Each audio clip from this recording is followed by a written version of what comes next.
EKSanford from Tennessee State University, and he's dealing with the issue of institutional racism and African American youth, the impact that institutional racism is having not only upon American society, but primarily upon African American youth. And let's continue our discussion, Dr. Sanford, in reference to some of the impact that this idea of institutional racism is having upon various segments of American society. Yes. Well, I would like to just speak in terms of that youth problem, because it is a substantial problem that we still have here presently today throughout the urban as well as rural areas here in the United States.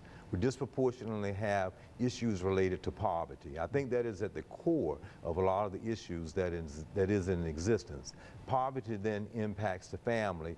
Family then impacts them having an ability to have a certain type of education. Education then impacts them having a certain type of occupation.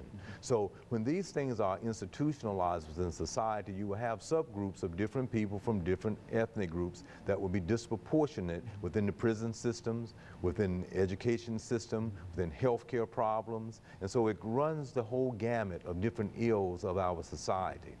And racism is at the core of it. Now, we talked about this issue, and to try to give one good example that is very poignant right now within our society is that of the Zimmerman Trayvon Martin case. That was something that was very, very substantial when you think about the color line in the 21st century. Now, one might say we live within the United States where we have a constitution, and certainly we have laws. So when you have a particular law and you're innocent until proven guilty, a jury is of course set there. So one might say, well, how does that then impact? Well, this is where institutionalized racism come into play when you select a jury, and they might have some preconceived notions that Dr. Gordon Allport would talk about with prejudice. And one might try to tell a particular jury not to be. But then when all the facts are out there, one might still do, as you saw happen, to wrongly not accuse this person of a particular murder. Now, 1954 through 56, we had another issue that was quite similar, the Emmett Till case. You had a same type of a jury. They found those two men innocent. Here in 2013 with Zimmerman, they found him innocent. So this is an issue that is meant by institutionalized racism and how it has an impact. Now, what usually happens within our society it stems back to that hundreds of years of enslavement that gives people disproportionate opportunities in education, in occupation, as well as within economics. And that causes subgroups of people, say African American youth, to disproportionately not have certain opportunities. Now that's not to say, because I know some of the listening audience will say, we have many, and certainly we do, percentage of African American youth as well as other ethnic youth that come from family members that are highly educated, have opportunities to allow them to have certain chances within society, and they do very well. But it's just a large percentage of people that do not have that opportunity and find themselves within the criminal justice system disproportionate. And this is the issue that we have to understand as being institutionalized within the society.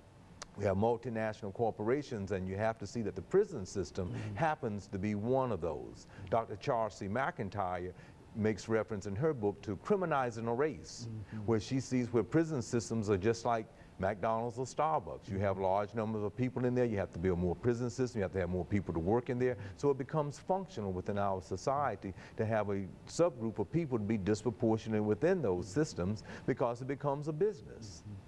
And this is one of the things I think that the Attorney General is concerned about when we talk about incarceration of African American youth. And say something in reference to that. Yes, yes. Well, that is a big issue because we are disproportionate within the prison systems as well as other ethnic groups as well. And some of the laws and things will have to change. We have to also see how it is systematic and then try to go into urban areas, rural areas, low-income areas, try to improve systems there with families working, trying to have programs there. As you can see within the government right now, they want to take away what they like to call set-asides and not to help people with Head Start programs, with outreach types of programs that are certainly needed in order to help the youth. Because if that's not there, these particular youth will certainly do something with their time, and in many instances, and more than likely, it's going to be a crime, and that will end up getting them into the criminal justice system. I would like to say one little quick comment about the education, because sometimes people feel like it's the teachers in the classroom. When we can have support by family members at home, then we'll be able to solve that problem. But it becomes systematic when you have to have people who are working or can't work and can't be home to provide for the children. So it's like a perpetual motion of problems that exist within poverty. And so in a real sense, do you believe that more economic opportunities for African American youth, well, for youth period, would help solve quite a number of our social problems? I think you can recall when at one time we had CETA programs and Head Start and Job Corps and a lot of these programs, which many people believe to be expensive, but they were not expensive when you compare it to deaths and incarceration and et cetera, et cetera. Do you think that if we take that route that we might be able to change and turn some of these things around? Absolutely. I know it would be. I mean, that's at the core of it. If we had job opportunities in junior high and high school for students to be able to go out and get skills, to then be able to work, I believe President Obama has tried to make a strong emphasis to try to improve everyone from pre-kindergarten all the way through so that they can develop themselves. And if they can have those types of programs out there, it would certainly be a plus. It would help youth to have opportunities to be able to be trained and to be able to get employment. And that's one of the major problems. We don't have those types of programs in there. And then when we think about the paradigm that we talked about in the first segment, there's a big issue of affirmative action, and I was very pleased with our Supreme Court this time still supporting it, because we still live in a society where that is needed. And so there is that need for Head Start, for other type of seed programs, or educational innovation to try to help youth within our society to do better. Poverty is at the core of the issue. Racism is certainly connected to that. And with those things being recognized, we have to recognize it as a symptom before we can then do something about it.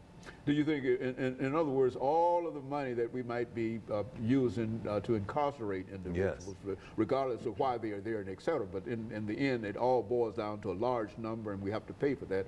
Do you think that part of that money could be diverted in a real sense to a large number of programs dealing with these young people, economic programs and et cetera, that it would have a tremendous impact upon American society? Yeah, I believe you're absolutely right. I think if we put that type of fund and that type of emphasis on the front end of education, on the front end of helping families succeed, that could indeed help you. We're going to have to stop for this second commercial break, and we'll be back with our audience following this very, very short commercial break.